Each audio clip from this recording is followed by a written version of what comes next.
ये है ना तुम, अरे खा लो चुपचाप, देख थोड़ी रहा कोई इधर पे। बस बस बस बस। अच्छा ठीक है, और लगेगा तो ले लेना। हा? ये लीजिए सर, ये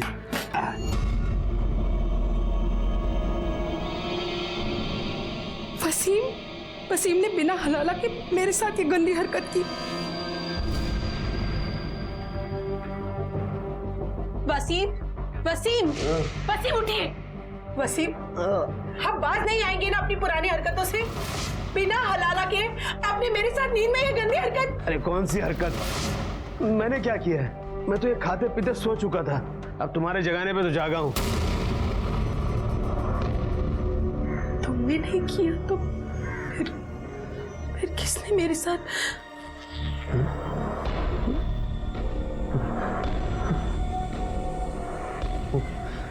ये हरकत जरूर उस कभी ने महेश की होगी। फातिमा, मैं तुम्हारे बगल में रहती हूँ, एनजीओ में काम करती हूँ और औरतों के हक के लिए लड़ती हूँ। फिर जब ये सब तुम्हारे साथ हुआ तो तुम मेरे पास क्यों नहीं आई? देखो फातिमा, तुम्हारे साथ जो हुआ है उसे बदला तो नहीं जा सकता, लेकिन जिसने भी तुम्हारा रेप किया है उसे सजा जरूर मिलेगी। हम अभी पुलिस स्टेशन जाएंगे और कंप्लेंट करेंगे, ठीक है? चलो मेरे साथ, चलो पुलिस स्टेशन जाएंगे हम। ओ मैडम, महेश को उसके की सजा जरूर मिलेगी, लेकिन अगर पुलिस में कंप्लेंट की ना तो पूरे एरिया में हमारी बदनामी हो जाएगी। और वैसे भी महेश का हम लोग कुछ नहीं बिगाड़ सकते, बहुत बड़ा आदमी है वो, पैसा है, रुतबा है, सब कुछ है। और हम एक गुजारिश करूं आपसे, आपका ये महिला मुक्ति मोर्चा ना हमारे घर से दूर रखिए, जाइए यहाँ से। वसीम भाई, आप मेरी बात को समझ समझ आपकी बात, आप जाइए यहाँ से, नहीं करनी पुलिस कंप्लेंट। नहीं वसीम, मुझे कंप्लेंट करनी है।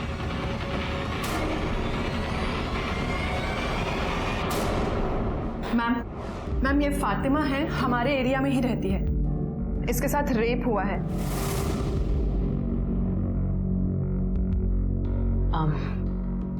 आप जानती हैं उसे? नहीं, मैं नींद में थी, मुझे तो होश भी नहीं था। जब नींद से उठी तो सर भारी भारी लग रहा था। कब हुआ ये और कहाँ? आज दोपहर को मेरे घर पे मेरे शौहर ने एक ऑफिसर को दावत पे बुलाया था। महेश नाम है उनका, महेश कुलकर्णी। दोपहर का खाना खाया,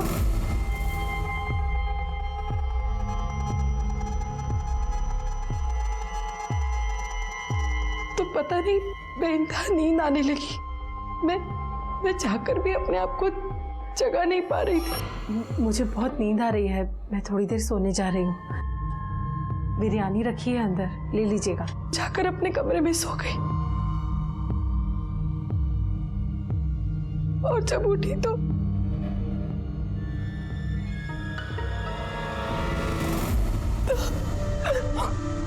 फातिमा, संभालो अपने आप को। फातिमा, ये लो। आपने तो कहा आपके पति उस वक्त आपके साथ थे, तो फिर वो यहाँ कंप्लेंट लिखवाने क्यों नहीं आए? मैडम, हमारा तलाक हो चुका है और वैसे बदनामी के डर से वो कंप्लेंट लिखाने के हक में नहीं है। कमाल है, आपके पति से आपका तलाक हो चुका है, फिर भी उन्होंने एक ऑफिसर को आपके घर पर दावत के लिए बुलाया और आपने उनके लिए खाना भी बनाया। स्ट्रेंज। मैडम, दरअसल आजकल हम लोग साथ ही रहते हैं, तलाक हुआ है पर हलाला की बात चल रही है। वो मुझसे दोबारा निकाह करना चाहते हैं। तो हो सकता है आपके पति ने ही नींद में आपके साथ जबरदस्ती की हो। नहीं मैडम, वो तो खुद बेसुध बेहोश होकर सो रहे थे, मैंने खुद उन्हें उठाया। ये भी तो हो सकता है ना कि ये सब कुछ करने के बाद उसने इनका नाटक किया हो।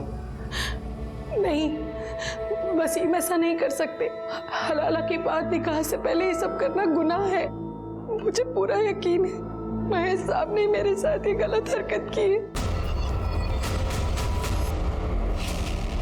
बाड़ी, मेडिकल टेस्ट लगे होंगे। ओके मैडम, चलिए। साधारण सी फातिमा पति से तलाक के बावजूद घर परिवार में उलझी, अपने बच्चों की जिंदगी बेहतर बनाने में लगी हुई थी और हलाला की रस्म पूरी होने का इंतजार कर रही थी। और उसके ही पति का दोस्त खाने पर उसके घर आता है लेकिन उसके जाने के बाद जो हलचल, जो बवंडर फातिमा की जिंदगी में आया, उसने फातिमा के आत्मविश्वास और आत्मसम्मान को तार तार कर दिया। पर बावजूद इसके वो मजबूती से खड़े रहने की कोशिश कर रही थी। फातिमा के साथ बलात्कार हुआ था, ये साबित हुआ, लेकिन बलात्कार करने वाला कौन था इसका जवाब नहीं था। क्या वो महेश था या फिर फातिमा का तलाकशुदा पति वसीम? क्या सच वाकई इतना सही था या फिर इस सच की कोई और डरावनी तस्वीर भी थी?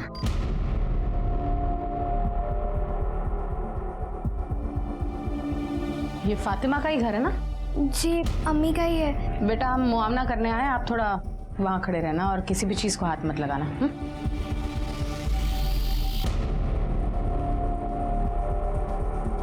ठीक तरह से घर चेक करना।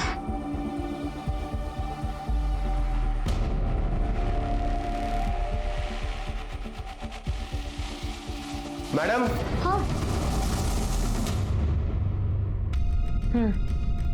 मैडम ये देखिए, इतनी सारी बिरयानी, ये पार्सल का डिब्बा, ये झूठी खांडवी, बाहर शराब की बोतलें, 2 ग्लासेस।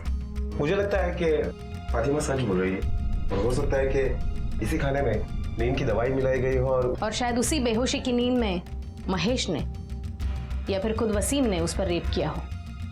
एक काम करना, सब एविडेंस कलेक्ट करना और ग्लासेस और बॉटल फिंगरप्रिंट्स के लिए लैब में भेज देना।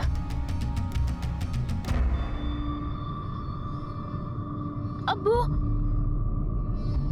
नहीं ठीक है, कुछ नहीं। आप फातिमा के पति वसीम हो? हाँ।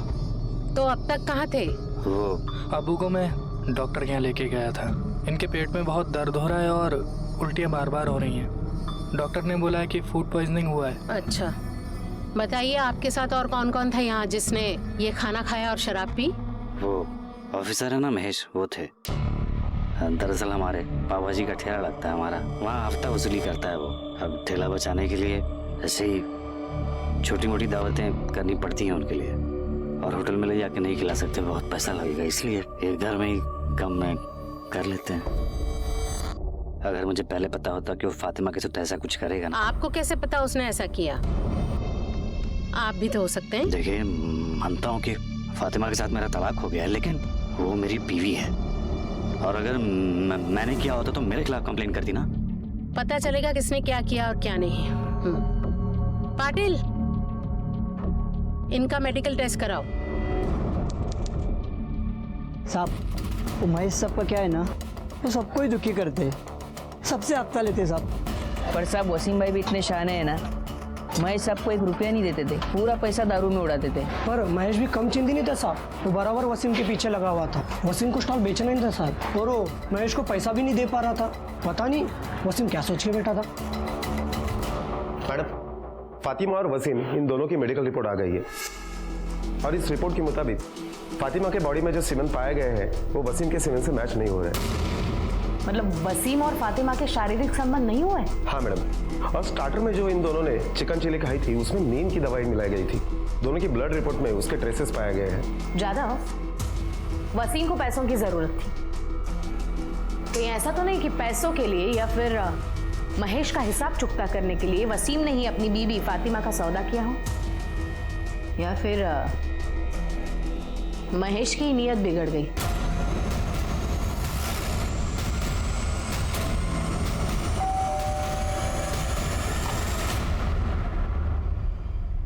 महेश है घर पे? बुलाइए उसे, हमें उससे कुछ बात करनी है। सर, महेश तो कल से घर नहीं आए और उनका फोन भी स्विच ऑफ है। आप? मैं उनकी पत्नी। अच्छा, वो कल से गायब है, लेकिन आपने मिसिंग कंप्लेंट नहीं करवाई?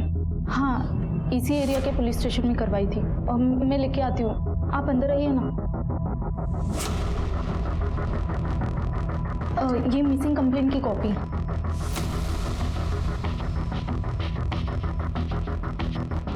महेश का नंबर दे, और जैसे वो घर पे आता है हमें इन्फॉर्म करना। नंबर है 996711।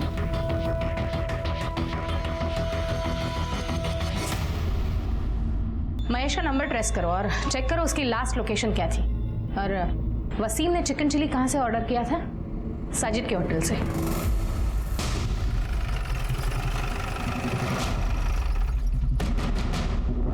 यहाँ साजिद कौन है? मैं हूँ मैडम। आपके यहाँ से फातिमा और वसीम के घर पे 18 तारीख को चिकन चिली गई थी। हाँ गया था मैडम। आप जानते हैं फातिमा और वसीम को? जानता हूँ। कितनी अच्छी तरह से जानते हो? अब अच्छी तरह से जानता हूँ। फातिमा हर रोज हमारे यहाँ 25 किलो बिरयानी बेचती थी, तो काम का वास्ता हुआ ना मैडम। तो आपको ये पता होगा कि उसके साथ रेप हुआ है?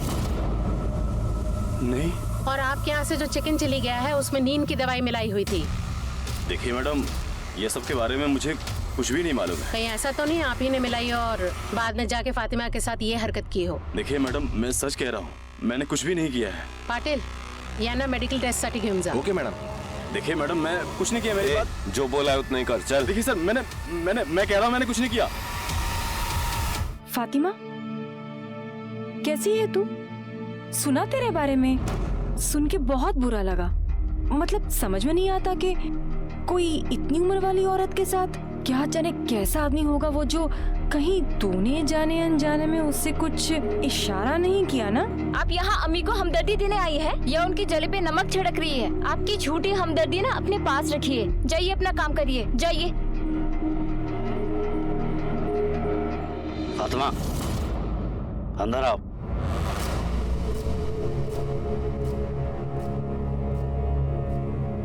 सुन लिया? मिल गया सुकून? अरे ये तो सिर्फ एक औरत थी, बाहर मोहल्ले में निकलोगी ना तो हर तरफ यही बातें हो रही हैं। अरे मैं कह रहा हूँ तुमसे कि कंप्लेंट वापस ले लो। उस महेश से ना तो अपनी तरफ से निपट लूंगा मैं। वसीम, बात तरीके की या बदला लेने की नहीं है, बात इंसाफ की है और उसके लिए कंप्लेंट करना जरूरी था। इंसाफ क्या इतनी आसानी से मिल जाएगा तुम्हें? रोज पुलिस स्टेशन के चक्कर, कोर्ट कचहरी के चक्कर काटने पड़ेंगे ना, तब पता चलेगा तुम्हें। मैं कह रहा हूँ कंप्लेंट वापस ले लो। नहीं वसीम, मैं कंप्लेंट वापस नहीं लूंगी। फातिमा जी, आप साजिद के रेस्टोरेंट के लिए बिरयानी सप्लाई करती हैं ना? जी। ये साजिद कैसा आदमी है? मतलब आपके साथ जो हुआ है वो कर सकता है? जी। देखिए, उस दिन आपके घर से जो चिकन चिली हमने बरामद की उसमें नींद की गोलियां मिलाई गई थी। आपको क्या लगता है कि ये हरकत साजिद कर सकता है? साहब, उसके पास मेरा बहुत पैसा बकाया है। जब मैंने पैसे मांगे तो उसने कहा कि तुम्हारे शौहर का उधार कौन चुकाएगा, इसलिए सारे पैसे कट गए। इस बात पे मेरा उसके साथ बहुत झगड़ा हुआ था और फिर एक दिन उसने मेरे साथ बदतमीजी करने की कोशिश की। मैम मुझे दे दीजिए, मैं लूं। ए मोइन, तू जा पार्सल लेके, मैं देख लेता हूँ। तू जा।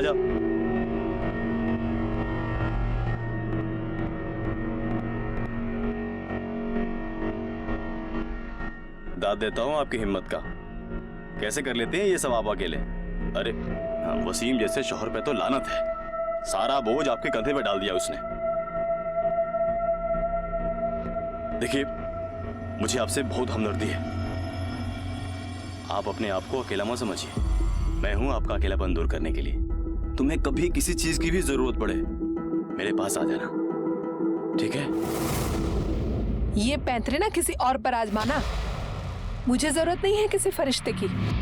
और आज के बाद अगर ऐसी हिमाकत की तो इसी डेगची में डालकर तुम्हारी बिरयानी बना दूंगी, समझे?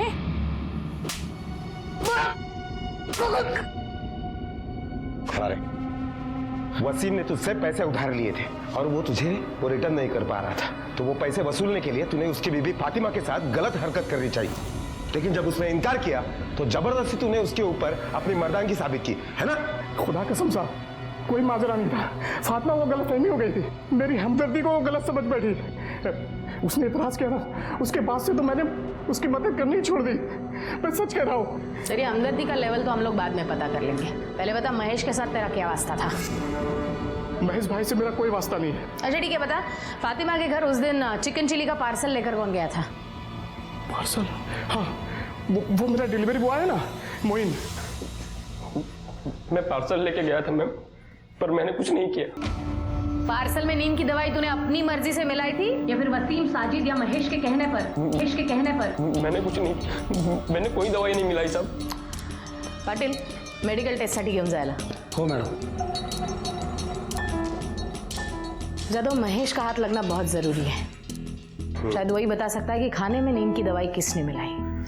मैडम, जब हमने वसीम के स्टॉल के आसपास के लोगों से पूछताछ की तो पता चला है कि वसीम महेश के पैसे नहीं लौटा पा रहा था, इसलिए महेश ने उसे एक ऑप्शन दिया था कि वो अपने सारे स्टॉल महेश के नाम पे कर दे। हो सकता है कि इस सिचुएशन में महेश और वसीम इन दोनों ने ही मिलकर ये प्लानिंग की हो सकता है शायद महेश और वसीम में से किसी एक ने नींद की दवाई खरीदी हो। पता करना आसपास के एरिया में जितने भी मेडिकल स्टोर्स हैं उसमें से पिछले 4-5 दिनों में किस किस ने नींद की दवाई खरीदी है। Okay madam. हाँ बोल। ओके मैडम, महेश का मोबाइल का लोकेशन डोंगरी चाल के आसपास एक्टिवेट हुआ है। तो उठा लो उसे।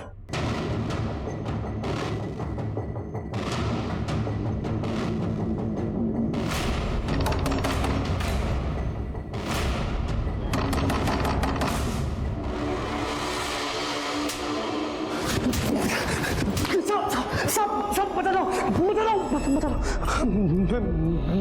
मैं मानता हूँ मैं वसीम के यहाँ खाने पे गया था, लेकिन मैंने उसकी बेबी का रेप नहीं किया।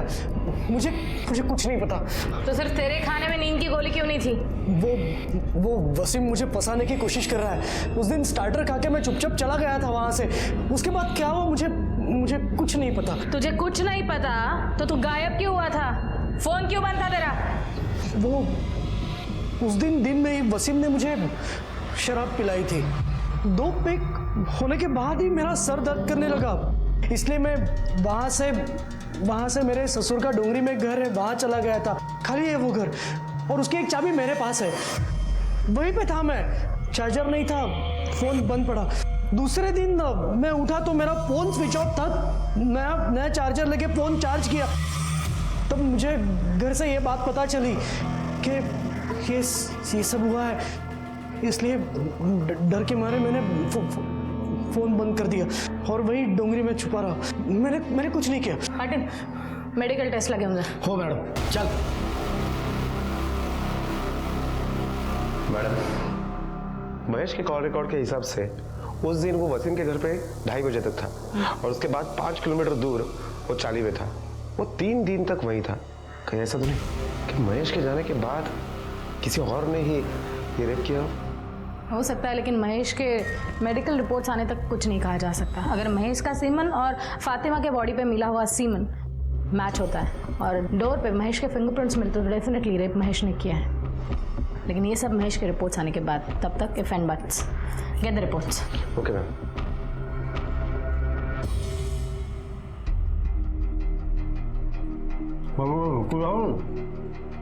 नहीं ठीक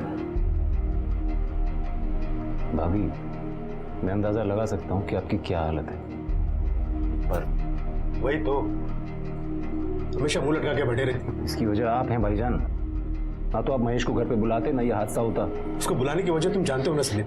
अरे जान खा के रखा था उसने मेरी। सोचा एक बार में बुला के सारा मामला रफा दफा कर देता।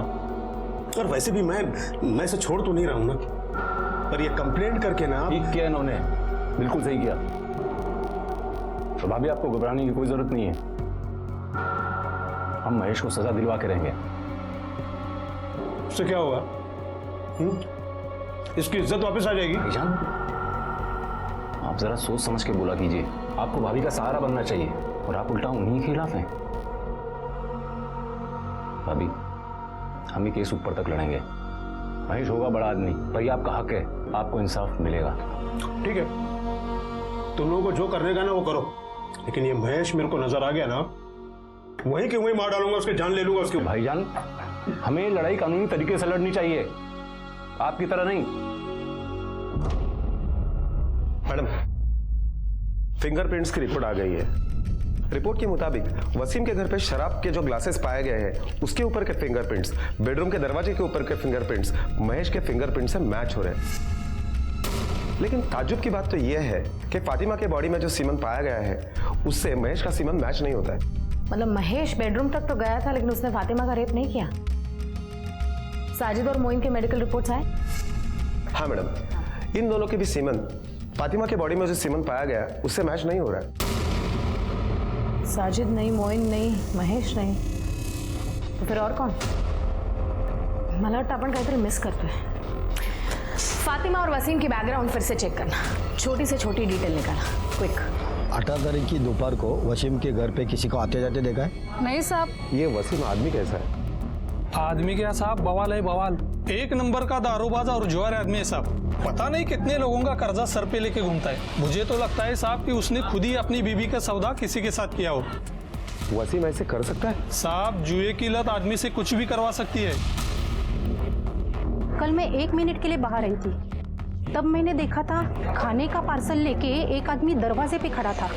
वसीम के पास पैसे तो नहीं होते थे, फिर वो जुआ कैसे खेलता था? साहब, उसका भाई वो सलीम है ना, वो उसे पैसे देता है। वसीम जितना नालायक है ना, उतना उसका भाई सलीम सलीकेदार है। वो सलीम ही है, वरना वसीम अपना स्टॉल कब का बेच चुका होता। तुम्हें क्या लगता है कि जुए की लत के लिए वसीम अपनी बीवी का सौदा कर सकता है? नहीं साहब, मेरा भाई दारूबाज हो, जुआरी हो, जो भी हो, लेकिन वैसी गिरी हुई हरकत कभी नहीं कर सकता। इतने दिन हो गए लेकिन पुलिस मुजरिम को नहीं पकड़ पाए।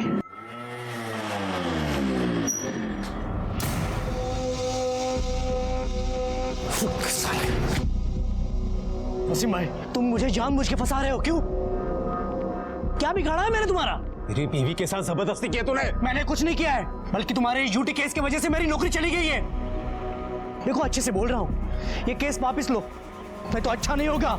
तुम्हें जो करना है कर लो, पर ये केस मैं हरगिज वापस नहीं लूंगी। हाँ। आज बहुत प्यार आ रहा है बीवी पे, बीवी की साइड ले रहे हो। उस रात ये प्यार हाँ? बोलना नहीं समझ में आ रहा। अगर पुलिस केस नहीं होता ना तो ये मार डालता तेरे को। चल निकल, चल जा, चलो तुम चलो। उस रात क्या अरे चल जा, होगा? निकल यहाँ से। हाँ, उस रात क्या होगा?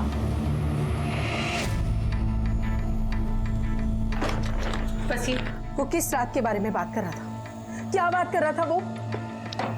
तुम अब भी उसी बात पर अटकी हो। उसे उसके की सजा मिलने वाली है, इसलिए पागल हो गया है वो, कुछ भी बकवास कर रहा है। नहीं वसीम, कुछ बात तो है। कुछ दिनों पहले तक तुम हलाला करने के लिए मेरी जान के पीछे पड़े थे, और जब से यह हादसा हुआ है तब से तुम हलाला का जिक्र तक नहीं करते। तुम मुझसे निकाह करना चाहते हो ना? तुमसे निकाह कौन करेगा अभी, वो भी ये हादसा होने के बाद? क्यों? हलाला चल सकता है तो हादसा क्यों नहीं? बिल्कुल नहीं चल सकता, क्योंकि वो एक रस्म है और ये एक बदनुमा धब्बा। कितने दोगले इंसान हो तुम। मैं क्या तुम? मुझे तो लगता है ये तुम्हारी ही साजिश है। निकाह करने की बहुत जल्दी थी ना तुम्हें, इसलिए तुमने ये सारा तमाशा किया है। वसीम, मेरे बारे में ऐसी सोच रखते हो? इतनी बेगैरत हूं मैं? तुम क्या हो, कैसी हो, ये आज मुझे पता चला। बात करते। बदनामी लोगों की नजरों में सवाल फातिमा को भेद रहे थे। दूसरी तरफ वो मानो हताश होने लगी थी कि उसे इंसाफ मिलेगा भी या नहीं। तीसरा झटका वसीम का व्यवहार। वो उस घिनौने जुर्म की जिम्मेदारी उसी के सर पर डालना चाहता था। वसीम को लेकर फातिमा पहले से ही असहज थी और महेश की उस रात वाली बात उसके दिलो दिमाग में घर कर गई थी। अब उसका असहज होना आशंका में बदल गया था, लेकिन अब तक हासिल कुछ नहीं था सिवाय दर्द और बदनामी के। पुलिस पूरी कोशिश कर रही थी, कई सस्पेक्ट थे, लेकिन अभी साबित होना बाकी था कि कौन असली गुनहगार था और किसने फातिमा के साथ बलात्कार किया था। एक तो आप मुजरिम का पता नहीं लगा पा रहे हैं, ऊपर से इसे बार बार पुलिस स्टेशन बुलाकर परेशान कर रहे हैं। आखिर चल क्या रहा है? मैडम, आप प्लीज शांत हो जाइए। हम हमारी तरफ से पूरी कोशिश कर रहे हैं और हमें इनसे बात करने दीजिए। फातिमा जी, आप बैठ जाइए प्लीज। वसीम को जुए की लत थी और उसकी वजह से आप दोनों में झगड़े भी होते थे, क्या ये सच है? जी, जुए की वजह से सब बर्बाद कर दिया था उसने। और एक दिन तो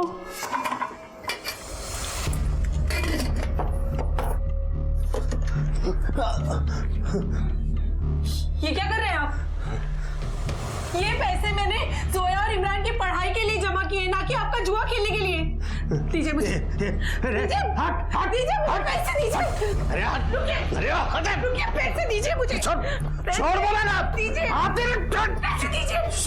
मैं मर के पैसे जमा कर रही हूँ और आप निकलिए मेरे घर से, निकलिए। ये तहजीब सलीका सब भूल गई है क्या?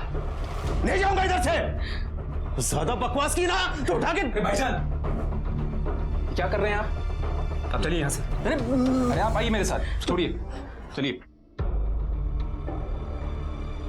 इमरान, उनके साथ मत जा, वो तेरी जिंदगी भी अपनी तरह बर्बाद कर देंगे। इमरान, मेरी बात सुन इमरान। और उसके बाद वसीम ने मुझे तलाक दे दिया। तो वो घर वापस कैसे आया? वो फौरन वापस नहीं आया था। जब उसे पैसे की किल्लत होने लगी तब उसे मेरी याद आई। औलाद का वास्ता देकर मजबूर किया, मिन्नती की, माफी मांगी, साथ रहने की जिद करने लगा, पर मैं उसमें भी राजी नहीं हुई। और एक दिन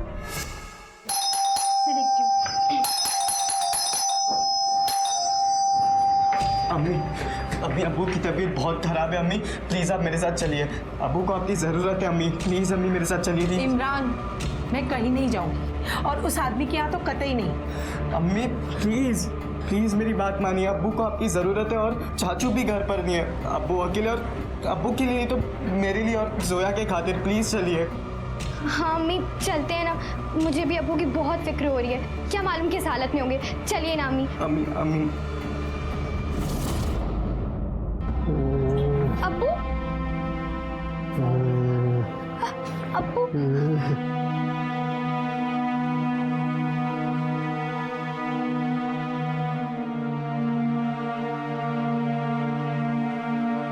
इमरान, ठंडा पानी और कपड़ा लेकर आ।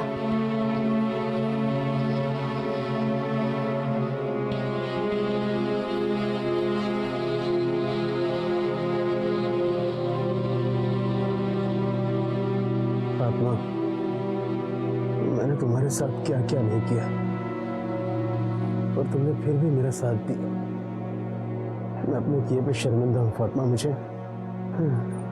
मुझे माफ कर दो। वसीम, अब कुछ नहीं हो सकता। हो सकता है फातिमा। मैं वादा करता हूँ मैं सुधर जाऊंगा। मैं जुआ नहीं खेलूंगा, मैं शराब भी नहीं पीऊंगा। बस एक मौका दे दो मुझे।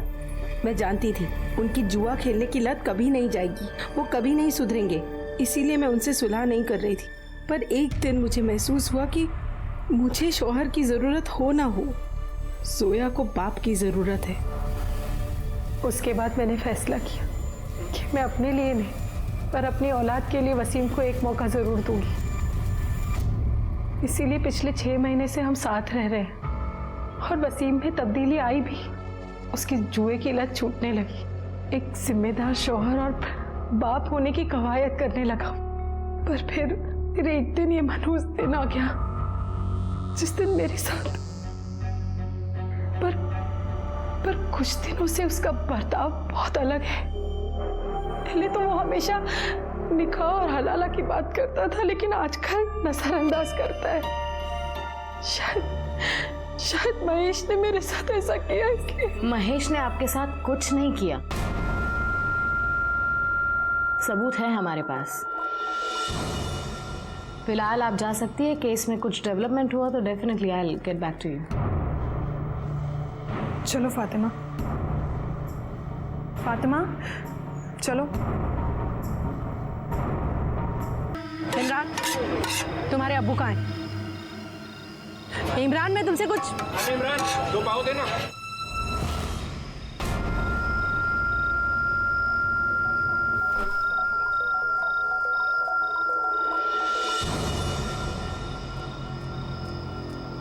वसीम, पुलिस ने मुझे बताया कि महेश बेकसूर है, उसने कुछ नहीं किया, असली मुजरिम कोई और है।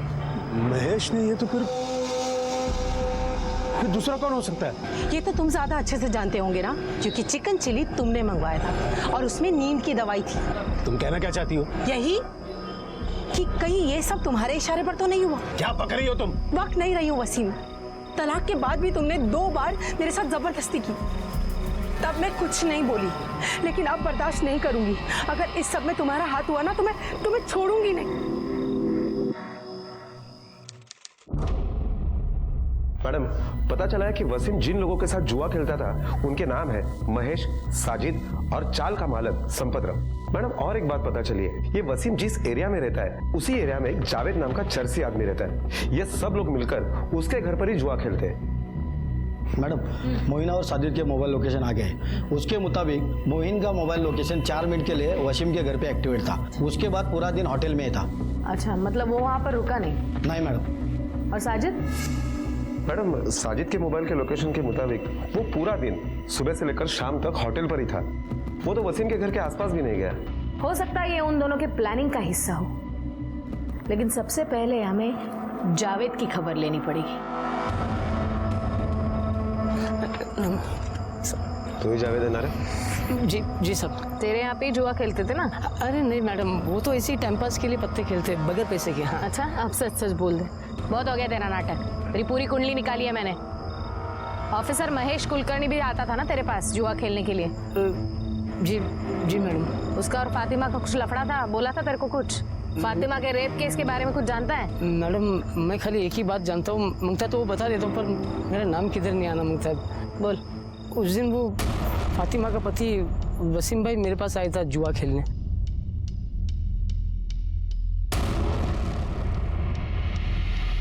सलीम?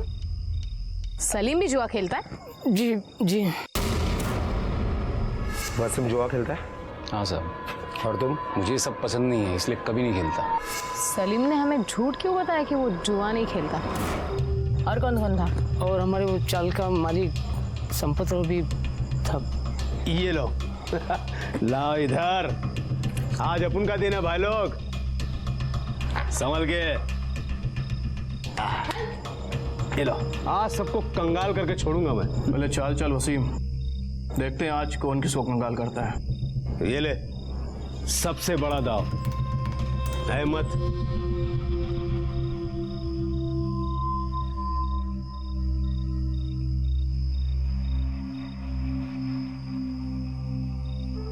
ये मेरा। क्या हुआ वसीम भाई, आज आपका दिन बहुत जल्दी खत्म हुआ? अभी नहीं, आखिरी दाव तक खेलूंगा। अबे दाव पे लगाने के लिए बचा ही क्या है जो तू खेलेगा?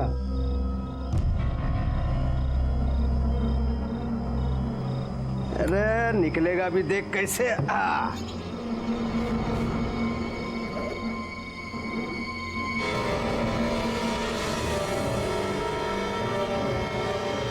वो उस दिन वसीम भाई तैश में आकर फातिमा भाभी को दाव पे लगा दिया। अरे भाईजान आप ये क्या कर रहे हैं? ये भाभी का फोन। अरे चुप कर सलीम, अगर मैं जीता तो सारा माल मेरा, और अगर तुम में से कोई भी जीता तो मेरी बीवी के साथ एक रात। कौन जीता था? वो हमारे चाल का मालिक संपत राव।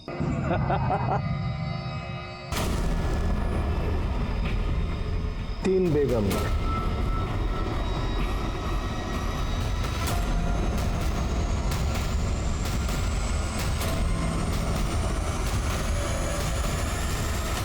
कब की बात है? ये कोई तकरीबन 6 महीना पहले। ठीक है, तू जा, कुछ लगा तो वापस बुला लेंगे। जी जी। मैडम 6 महीने पहले तो ये वसीम और फातिमा साथ में भी नहीं रहते थे, और उसके बावजूद भी वसीम ने फातिमा को दाव पे लगा दिया। एक काम करो, संपत राव को बुला लो। वसीम ने जुए में फातिमा को दाव पर लगाया था और वो बाजी तू जीता था। बोल इसके बाद क्या हुआ? बक। मैंने और वसीम ने एक प्लान बनाया था। बोल, कब आऊं फातिमा के साथ रात गुजारने? संपत भाव, थोड़ा टाइम लगेगा। वो क्या है ना, पहले फातिमा का भरोसा जीतना पड़ेगा मुझे, वरना तुम्हें तो क्या, मुझे भी घुसने नहीं देगी वो। औरत को मजाक समझ कर रखा है? हाँ, मजाक समझ कर रखा है औरत को? नहीं मैडम, मतलब हमने दारू पी और दारू पी के ये सब किया। ये बलात्कार का प्लान बनाया? बलात्कार का कब बनाया? कैसे बनाया? और कितना बेवकूफ बनाएगा तू? 6 महीने हो गए जुए में जीते, घर कब बुलाएगा? एक काम कर, कल दोपहर को आ जा। पक्का? फातिमा कोई नाटक तो नहीं करेगी ना? तो मेडिकल वाला, वो मेरा दोस्त है, उससे दवा लेके साजिद की दुकान पे भेज दूंगा। वो चिकन चिल्ली में मिला के घर भेज देगा, मैं उसको खिला दूंगा। उसके बाद अगले दिन मैं वसीम के उधर गया था, लेकिन घर के अंदर नहीं गया। क्यों नहीं गया? क्योंकि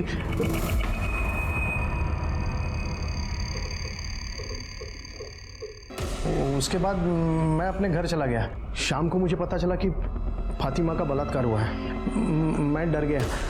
मुझे लगा मैं बेकार में फंस जाऊंगा। घबरा मत। रेप केस में तू अंदर नहीं भी गया तो औरत का सौदा करने के वाह्यात हरकत के जुर्म में जरूर जाएगा। हॉटेल घेऊन जायला आणि याची मेडिकल टेस्ट पण करा। हो मैडम गलती हो गई मैडम। अब अंदर जाके पछताना। चल चल। उसके कॉल रिकॉर्ड्स, मोबाइल लोकेशन सब निकालो तो वो सलीम को उठाओ।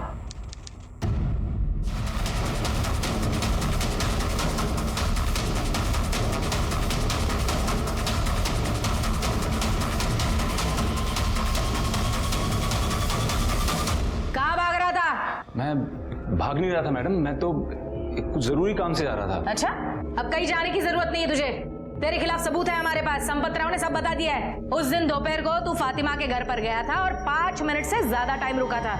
एक बार तेरे रिपोर्ट सारे दे, फिर दूध का दूध पानी का पानी हो जाएगा। कहीं जाने की जरूरत नहीं पड़ेगी, सीधा अंदर बोल। सीधे से बताएगा कि फटके दो। नहीं बता रहा हूँ, बस करो, बता रहा हूँ मैडम, मैं सब बताता हूँ। बोल। सब बताता हूँ। फातिमा के साथ मैंने बलात्कार किया था। मैडम मेरी नीयत खराब नहीं थी। मैं फातिमा से बहुत मोहब्बत करता था, पर वो वसीम की बीवी बन गई। वसीम भाई तो उसके काबिल कभी था ही नहीं। प्लानिंग कब किया था रेप का? वो जब मैंने संपत राव और वसीम भाई की बात सुनी थी। क्या रे वसीम, और कितना बेवकूफ बनाएगा तू? हाँ, 6 महीने हो गए जुए में जीते, घर कब बुलाएगा? एक काम कर, तू कल दोपहर को आ जा। उनकी बात सुनने के बाद मेरे को लगा कि एक बारी के लिए फातिमा को हासिल कर सकता हूँ। वसीम भाई और फातिमा का तलाक होने के बाद मैंने उसके करीब जाने की कोशिश की थी, पर मैं कामयाब नहीं हुआ। जिस दिन संपत राव फातिमा के घर जाने वाला था, उस दिन मैं पहले से ही घर पे नजर गड़ाए बैठा था, और जैसे ही महेश घर से बाहर निकला तो संपत राव के आने से पहले मैं घर में घुस गया। जैसे ही मैं घर में घुसा, मैंने देखा फातिमा अपने कमरे में नशे में सोई थी। मैंने उस मौके का फायदा उठाया और उसके साथ सोया।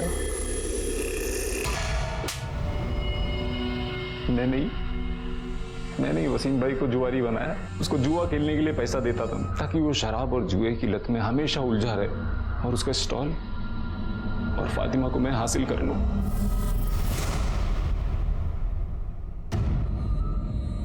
फातिमा, आपके साथ जो कुछ हुआ उसकी प्लानिंग आपके पति ने और संपत राव ने मिलकर की।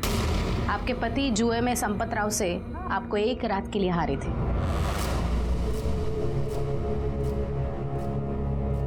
वसीम, तुमने ये क्यों किया? मुझे माफ कर दो। रुकिए, असली गुनहगार कोई और नहीं, सलीम है। यह हरकत आपके साथ उसी ने की है।